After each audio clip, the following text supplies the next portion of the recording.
So speaking of Vince, Vince, it's official. Vince ends with WWE ties by selling the last of his TKO shares, Shadow Julian Weeks. It's the end of an era via Sportico. So he sold every last one of his shares. He is absolutely no longer involved with WWE. What do you make of that? And then you and I talked in the DMs privately about Nick Khan, just a little bit, and you were asking my thoughts on that. And we'll talk about him in a second. But just Vince particularly, his stocks are all gone. He's totally gone. Your thoughts on that? I mean, at the rate that he was selling all of his stock, it seems like he's stockpiling a bunch of his money. He has something planned.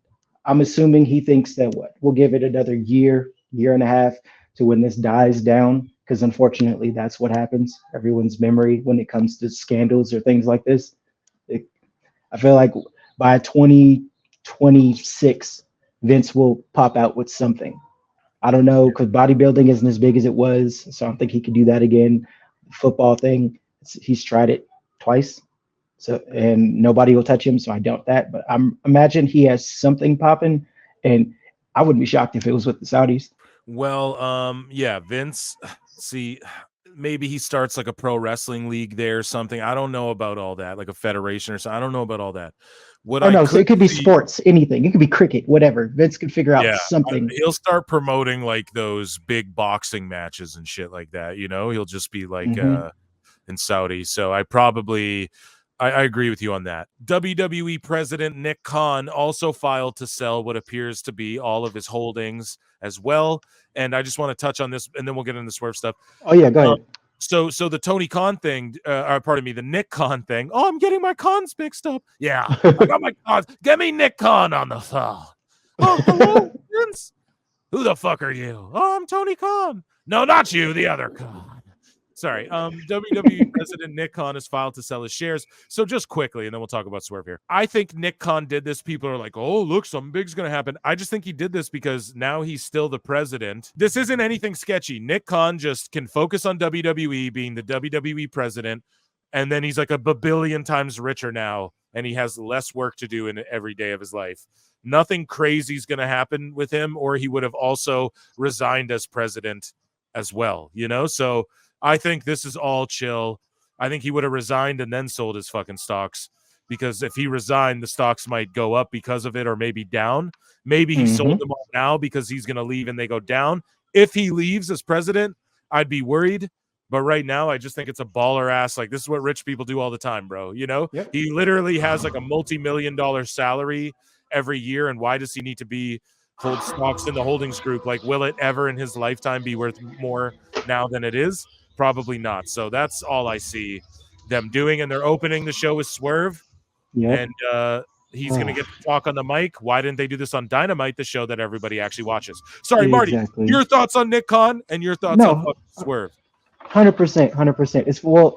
I think Brandon Thurston had already kind of listed the shit in like just incredible detail that his shit's been listed for a while now. It's just the public just got hold of it. Now everybody's trying to spin a narrative. Yeah. It's really not that serious. I read it. It took me like a minute to read all of it because he broke this shit down to a T. Right. But basically, like, this shit's been up and it's not far-fetched for somebody in his position to do it. And then I was hearing something about that they might want to go back to being private, which I don't know logistically how that would work. They're gonna remain public, but like they're gonna take like aspects of it private, right? So Brandon Thurston, to what you said, he tweeted out, I don't at all see Nick Khan listing all his shares for sale as some kind of omen, despite flailing online about it. All of his shares, as well as all of Vince McMahon shares, have been listed since September. So suddenly attention's being paid. Why? Because the fucking the AEW bots just fucking caught on to it. You know what I mean? And they just picked it up and went, oh my God, Nick Khan's selling. Did you go da-da-da? And they're trying to turn it into this big fucking thing because Vince, evil fed bad. But yeah, they've been listed since September, guys. So it's just and he's been keeping his distance from Vince forever. Everything that happened at Mania with Nick Khan and Cody, that was all. It's all like Cody went up, hugged him. Nick Khan tracked down and gifted him the fucking watch, all that shit like that. Don't worry. This is all, everything's smooth sailing right now on that front. Now, Vince, fuck him. What does Jim Cornette say? Fuck him, feed him fish heads or whatever, right? Like for whatever if he's doing whatever he did, I'm not whatever. But Nick Khan, there ain't nothing coming out about Nick Khan. He's all good. I'm pretty confident about that. So. I heard one thing because everybody has to fucking reach. Yeah, let's go. Let's like hear it. I never heard the goddamn thing, so I'm interested. What's up? Oh no, that they were saying like somebody was trying to say that there might have been a direct correlation between the Weinstein comments because the agency that he left before he went to WWE used to represent Weinstein, but then they also dropped him like a year later when all that shit happened. Yeah. So that I think they were just trying to think that this was some deep cut reference, but I don't think Tony Khan's that fucking smart to do anything that deep cut or super niche. I feel like that's more of a Bucks thing in general because they try to base their whole business off of it, and even in like that semantics, it's all fucking stupid. It's dumb as shit. They're on top. They own the world. They run the world right now. They own it. It's never been this definitive that this is top tier, and then there's everyone else. It's undeniable. It's definitive at this point. Business life is good. Business is good for them. Fuck, they're not going anywhere. Well, the whole Harvey Weinstein narrative is destroyed just based off the fact that this shit has been posted since September. He posted his shares back in September. So Tony Khan saying Harvey Weinstein in April doesn't matter. You know what I mean? So fuck if any, but that's what the people are trying to say. They always do that. Woody Allen, see AEW fans saying selling 15K tickets is bad, must suck to sit in nosebleeds to not watch much wrestling. They're so mad WWE is selling tickets. The AEW fans are now trying to roast WWE. Now you've probably seen this on X, right, Marty? So they're roasting WWE, being like, "Oh, imagine paying all that money to sit all the way up in the rafters and be that far away from the ring." Like now their cope for AEW having low houses and WWE selling out is like, "Oh, imagine you have to go to a WWE show and sit all the way up in the rafters." Like that's just the dumb. Yeah, exactly. It's like, bro, it's the dumbest shit of all time. I'd fucking, bro, to sit in the rafters for that for Cody versus Roman. Are you telling me that wouldn't be worth every penny? Like, so what's the parallel? The skybox. Have you ever sat in a fucking box? You fucking marks, man. Jesus Christ. This is what I mean, dude. And it's just pure cope. And yes, I've seen all of this. I won't even entertain and respond to people doing that. You have to sit all the way up. Dude, come on, man. That's fucking bullshit, bro. That's where like people. You're gonna sit in a half-empty arena watching Dynamite when half of it's fucking covered up, or more than half of it's covered up. The wrestlers are close though. The wrestlers, they're close. You can get close. You can touch them. It's just such goof shit, man, and it's just such a dumb way to try and spend money to chant CM Punk's name at a show that you defend to death on the internet, but then when you get out there, you mark out like everybody else. So let's talk about Brandon Thurston. Here's every live gate for WrestleMania ever, and you can go down them, but this was objectively 40 was the biggest WrestleMania, 38.5 million. He just broke it down. So in $2024, by the way, too. So when he did the cross comparison, he broke it down. Bro, which is crazy because like inflation and shit, like this is $2024. Look at how wild's this? None because of the pandemic. That's fucking gross. But 38.5 million. Crazy, bro. So I guess people talking shit like, oh, WWE ain't killing it. The last one was 17 million. In other WWE news, Cameron Grimes feels that being a, quote, hunter guy during the power struggle between Vince and Triple H. So there was a power struggle, guys. Stop trying to lump Triple H into Vince's bullshit. Facts. Anyways, what happened was as soon as I got brought up there was the struggle between the two. Hunter wasn't really in charge yet. Vince was still kind of in charge. There was still that battle going on between them. You were either a Hunter guy or a Vince guy at the time.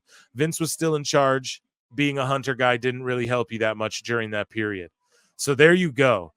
And then as Dave talked about, which we'll talk about in a bit, the decision to fire Cameron Grimes was Triple H's, in fact. But Dave's also a dumb fuck. But I don't know, man. Your thoughts on Grimes getting released and the recent releases, just all of them, like Jinder. Actually, we have, before you get into that, actually, so we have Jinder Mahal here. I just wanted to play this clip as well for you guys because Jinder Mahal gives his first statement since being released. I'll play it for you guys. Now, I've been a Jinder fan forever because he's actually from Canada, and Canada stand up. So here's his statement, and he actually brings up Hook. He talks about Red Hook, Brooklyn, or New York, and talking about how, you know, like he might show up in AEW. Now, if it's me, I have him come in and squash Hook in like a minute because Hook is leaving. You know, Jericho did it. Like he's gonna go test free agency, so I just punish his ass. But I'm petty. I'm Tom Petty, bro. So wait, Hook's leaving? Hook's leaving? Hook said he's gonna test free agency. Like he just announced it like out and openly after they aired that Punk footage. So but here he teases a potential match with Hook. Here's the modern day Maharaja. It's been an eventful week to say the least, but it's all good. I want to first say thank you. Thank you to anyone who reached out, all the love, support, DMs, phone calls, texts, comments. I appreciate all of you guys. I also want to thank everyone in the locker room, all the guys and girls, everyone working backstage, behind the scenes. Thank you. 12 years, 2 runs. Got to see and do amazing things. So many dream matches. Traveled the world. Got to do things that I never thought I'd be able to accomplish. Championships, being in a rock band. It's been an amazing journey. But what's next? What's next for the Maharaja?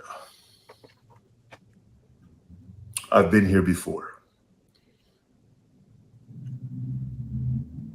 That time I was a kid, but now I'm a man. I will only present myself in a way that I want to. I will only do things that I want to.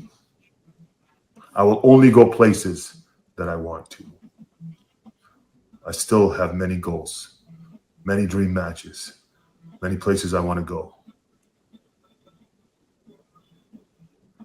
Where do I make an impact? Where do I make an impact? So it's a TNA reference. India. No, but for real, India. He's got a lot of fans there. Europe. There's some wrestling. Okay.